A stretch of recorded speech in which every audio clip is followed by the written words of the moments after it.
because it was really cool in that one part in the game when like John Warhammer came in with his Warhammer and he did the Warhammer 40,000 and said it's hammer time.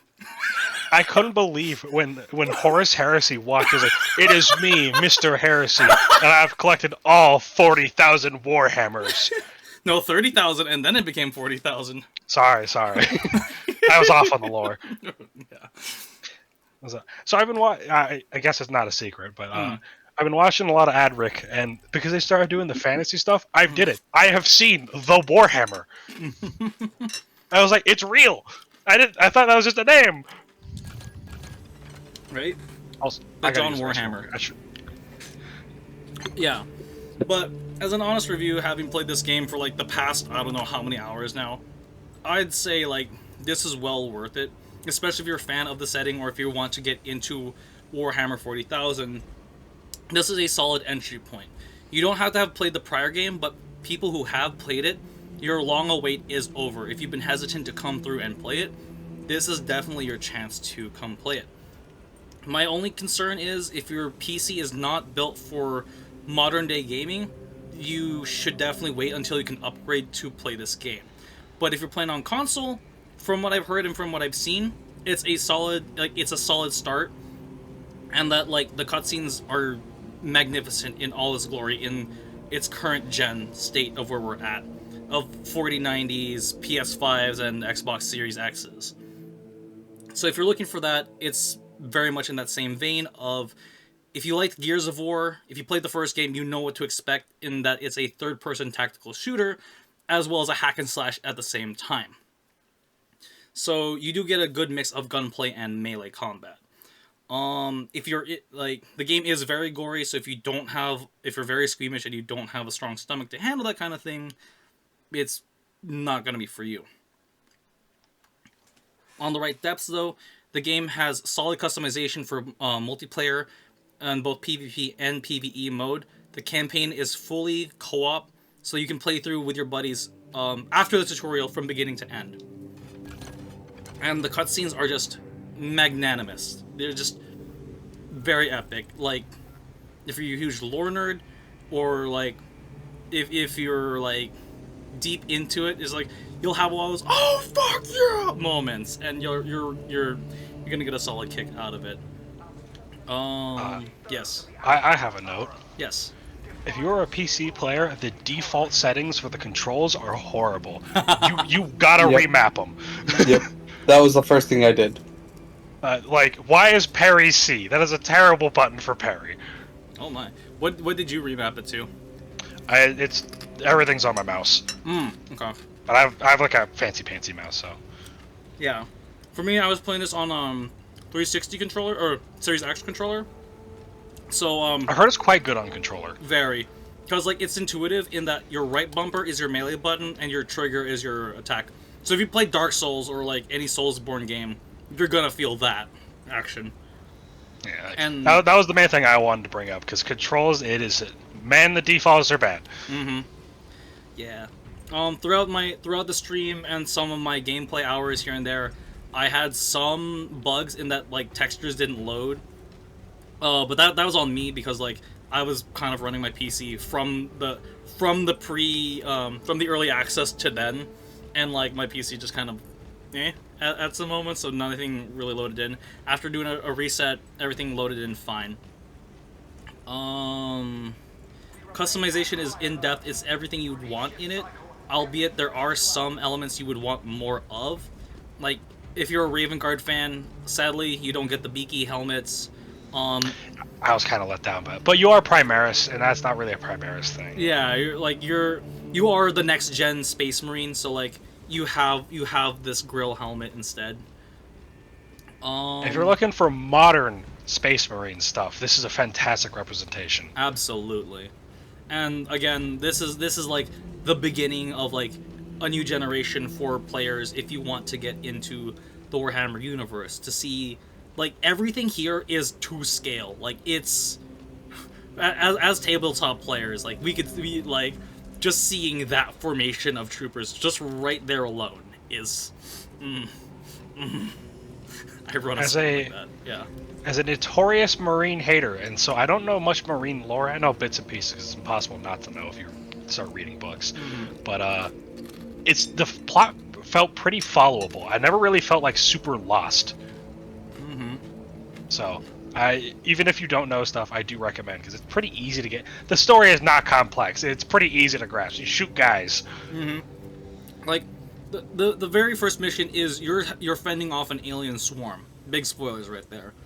And as the plot And your progresses, spoilers for missions I haven't been on. You shoot some dudes. exactly, yeah. And once more, I can't help but to attest the rendered cutscenes are just fantastic. Like, it's just, Future Shadow, please edit in some of the cutscenes from the game.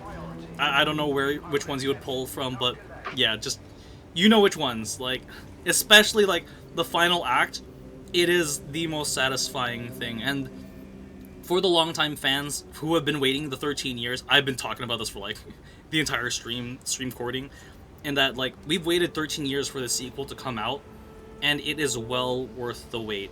Now, it's not as cartoony as the original one was, but it definitely feels true to form in what a modern day game would look like. So a lot of other articles are saying like this game is current gen, and that's a testament to, at the least. I will say, with you saying it's not as cartoonish as the first one, to be fair, I feel like that's been a thing with a lot of like Games Workshop writing. I feel like they're taking themselves very, very seriously nowadays. There's a lot less jokiness. For better or for worse. Is that why they didn't add orcs? Yeah, Probably. orcs. Like, Speed Freaks is very silly, but it's all relegated to just Speed Freaks. Yeah, like the orcs. So the orcs in the first game being the threat, it was that era. That was 7th edition, or no, yeah, that was 7th edition. Because around then, that was a time when like the big bads were the orcs and chaos. This time around, like in the lore, in the setting, it is chaos, it is necrons, and it is tyranids as like the big threats as of 10th edition. Well, at the beginning of 10th it was Tyranids, then that was probably forgot, but we won't talk about that. Yeah. and so like, yeah, right now we are in a solid era of 40k.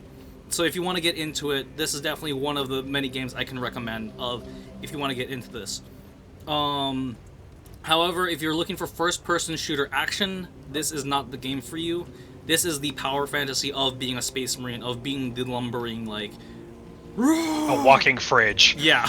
You are the reinforcements, you are the tank. So like I said, if you enjoy Gears of War, this is definitely in that same vein of satisfying like gory combat. Like you're in the meat. If anything, I mean, hey, you even have a chainsaw. The transfer's already there, built in. Absolutely.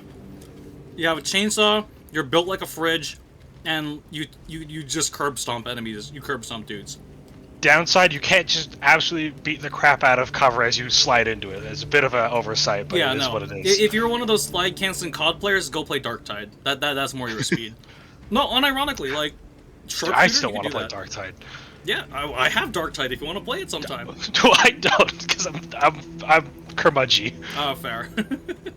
But yeah, I bought an overpriced case for models lately. It is what it is. understandable, yeah.